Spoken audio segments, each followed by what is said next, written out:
In Ruth chapter 4, there's this weird scene where this guy takes off his sandal and gives it to BOAZ. But what's going on there? Well, this video seeks to explain that. It's called The Law and Ruth 4.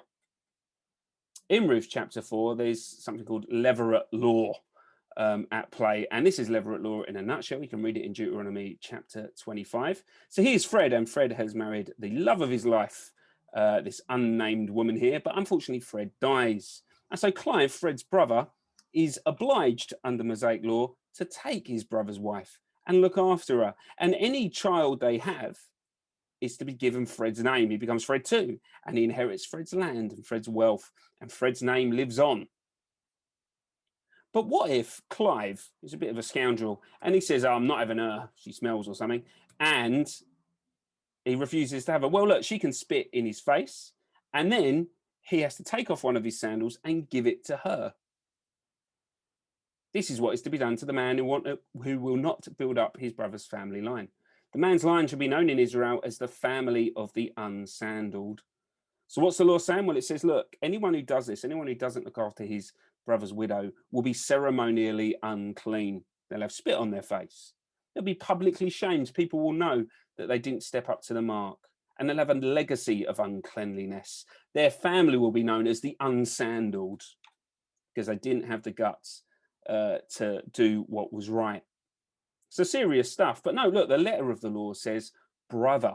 It's only if your brother's, it's only your brother's widow you've got to look after.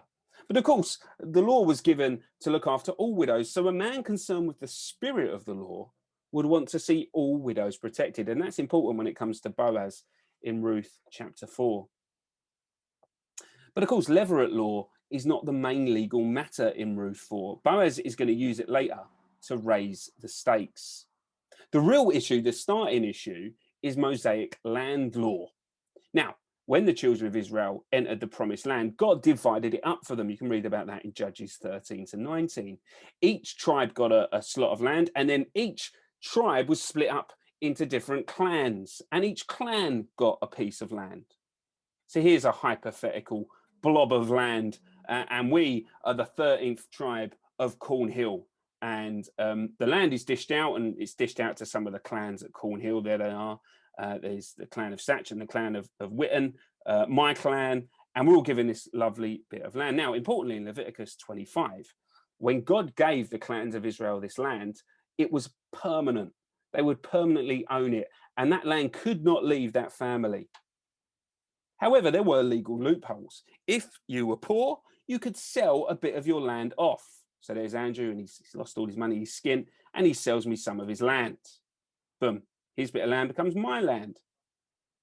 This seems to be exactly what Elimelech had done in Ruth chapter 1. Now, if Andrew had a rich uncle who was willing to fund him, because his uncle could come and claim the land back off of my clan. He can demand it back, and under MOSAIC law, I would have no choice but to give Andrew his land back for a price. There it goes.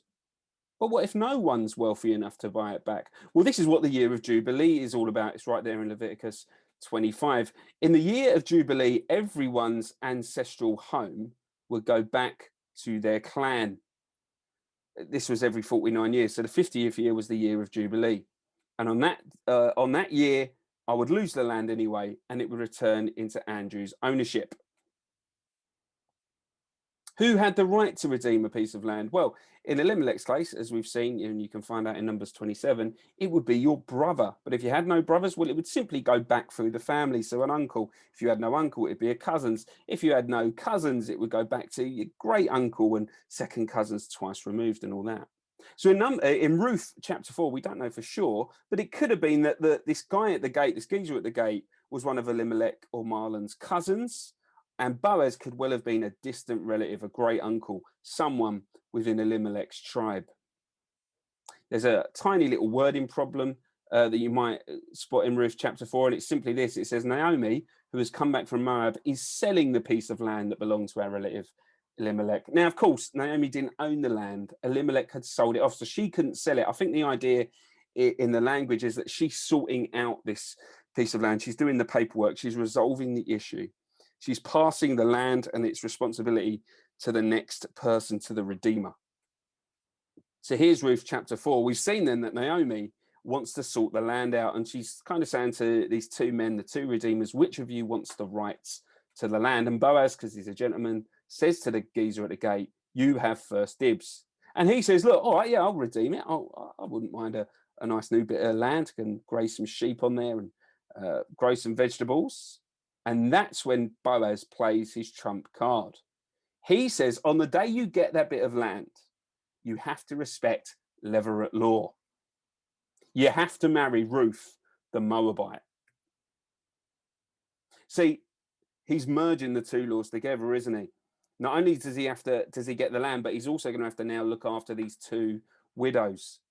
The geezer at the gate has got four options available to him. He can take the land and marry Ruth, but that's going to cost him, and she is a Moabite, one of the enemies of God, so he probably doesn't want to do that. He could take the land and then lie about marrying Ruth. He could promise to and then just not do it later, but that would leave him with a bad reputation in the community.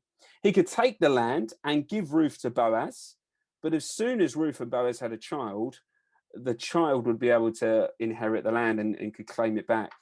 Or he could hand all three, Naomi, Ruth, and this bit of land, back to Boaz, and that's what he does. He says, I'm out, and off he goes. He takes his sandal off and he throws it to Boaz as a sign that he does not want Ruth or the land. The rest, as they say, is history. They have a little son, and Naomi, where she starts the book empty, she finishes it full and blessed. And she calls that boy's name Obed. What are we to make of the geezer at the gates? Well, he isn't made ceremonially unclean. No one spits in his face. And I think that's because he doesn't break the letter of the law. He's not a complete scoundrel. He doesn't have to marry Ruth, and so he doesn't. In fact, like Orpah in chapter 1, he does exactly what you'd expect.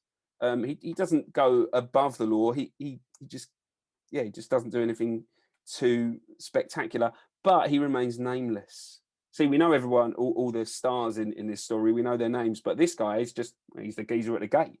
He's a nobody. He doesn't get a name. His name is lost to history. And we can only then compare him to Boaz. See, Boaz is a man who wants to honor God. He does want to keep the spirit of the law. He respects God like that. Boaz is the hero.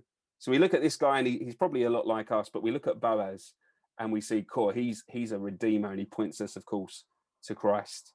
So hopefully the next time you read through Ruth chapter 4, you might have a bit more of an idea what's going on. Thanks for listening.